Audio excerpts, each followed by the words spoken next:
Well, hello everyone. I am your host, Christian Watson. It is good to be with you. Thank you for coming to my channel. Thank you for coming to this video. Whether you're new or whether you've been here for a while, I appreciate you. I'd also appreciate, before we get started, a subscription, a like, a share, a comment, or you can wait to the end of the video to decide if you're doing any of those things. But regardless, thank you so much for being here. It is greatly appreciated. So, Andrew Cuomo, the governor of New York, who has been one of the most imposing, authoritative, pretentious, and condescending political actors in this nation. Well, Andrew Cuomo had a press conference a few days ago, on the 18th of November, in which he got into a spat with a Wall Street Journal reporter. Now, of course, this spat was primarily over the closure of schools. When will schools close in New York? And Cuomo kept saying, well, state law says this.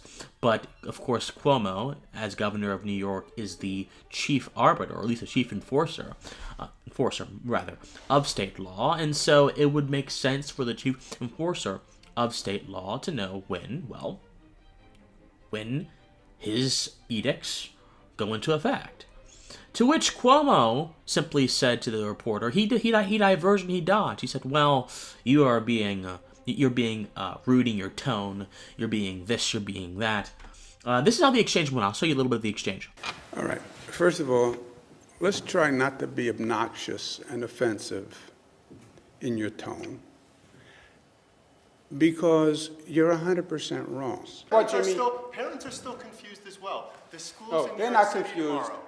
You're confused. No, I think Read parents the are law. very confused as well. Read the law, and you won't be confused. But Governor, Go ahead. to follow Jimmy's question, are the schools going to be open tomorrow? The schools are open by state law. But will they be open tomorrow? That's the question. I think Jimmy's correct in asking that question. I don't think it's obnoxious at all. Well, I don't really care what you think. And so, there are a few things going on in that clip. A few very concerning things. Because then a reporter that was not from the Wall Street Journal came out and said, hey, the reporter's just asking a question. You shouldn't get mad at him. And Cuomo said, well, I don't really care what you think.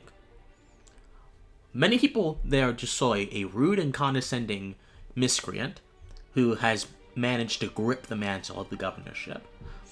I see a tyrant in the tyrant in the flesh, not the making. He's already a tyrant in the flesh. I see a vivacious, animated, lively, power-hungry tyrant in the flesh. Now, most of you probably clicked in this video with expecting me to say, oh, well, Cuomo is using his power in an unjust way, therefore he's a tyrant, which is the case.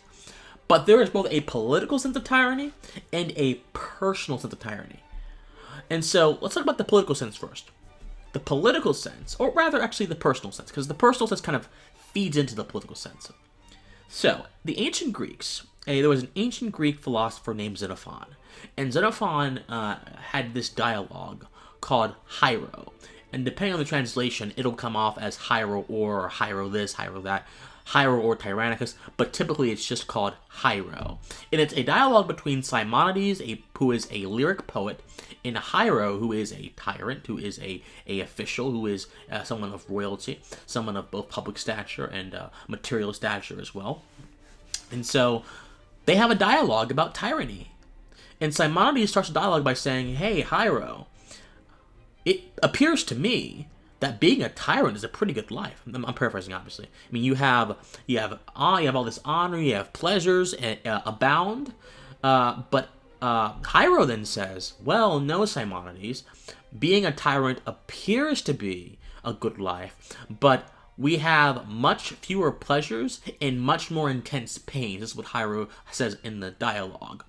And so eventually they have this dialogue, they talk about tyranny, and they get to a point, Simonides at least gets to a point, where he can understand how the tyrant is built. And so Simonides says, O Hiero, there is potent force, it would appear, the name of which is honor, so attractive that human beings strain to grasp it, and in the effort they will undergo all pains, endure all pains. It would further seem that even you tyrants, in spite of all that sea of trouble which a tyranny involves, rush headlong in pursuit of it. You must be honored. All the world shall be your ministers. They shall carry out your every injunction with unhesitating zeal. You shall be the cynosure of neighboring eyes. Men shall rise from their seats at your approach. They shall step aside to yield you passage in the streets. All present shall at times magnify you, and shall pay homage to you with both words and deeds. Those, I take it, are ever the kind of things which subjects do to please the monarch, and thus they treat each hero of the moment whom they strive to honor. The point is this: a tyrant is not merely someone in power, because this dialogue shows us that the tyrant also has a tyrannical life. And to have a tyrannical life simply means that you live your life in perhaps a public manner, not necessarily in power, you can be in power, but in a public manner, in a very condescending, a very pretentious, a very excess-filled way. The tyrant has an excess of all this kind of stuff. The world revolves around the tyrant's head, in his opinion. And so, what I'm trying to say is, Andrew Cuomo exhibits traits of the tyrannical life. So in a personal sense, he appears to be tyrannical in a personal sense because he is saying, look, the law says this, I don't care what you say, I don't care what you think, the law says this, and he's implying that he is the law. Now, this goes beyond a single press conference, my friends.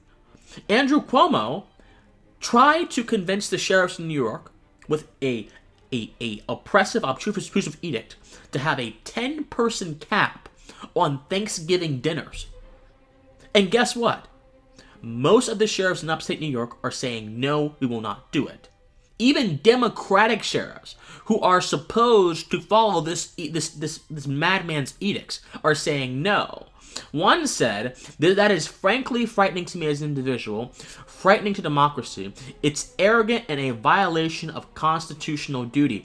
To where Cuomo said, I don't believe as a law enforcement officer you have the right to pick and choose what laws you will enforce. Well, Mr. Cuomo, what in the world were the founders talking about when they said that a people could dissolve the bonds, the bands that tied them with an oppressive government? The law of nature, the law of natural rights precedes your edicts. In fact, your edicts are meant to enshrine and protect those laws, not dictate them, not override them, not supersede them. But you don't get that, do you? You don't understand that, do you?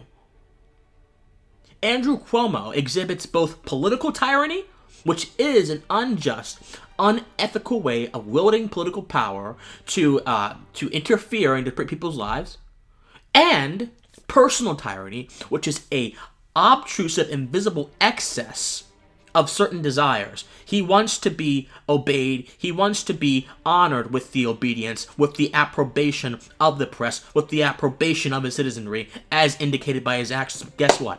We're not going to give it to him. Andrew Cuomo is a tyrant of the highest order, and in my opinion, he must be peacefully removed from power, either by voting him out of office, if he doesn't run again, or through impeachment. Because tyranny, personal or political, has no role in American life.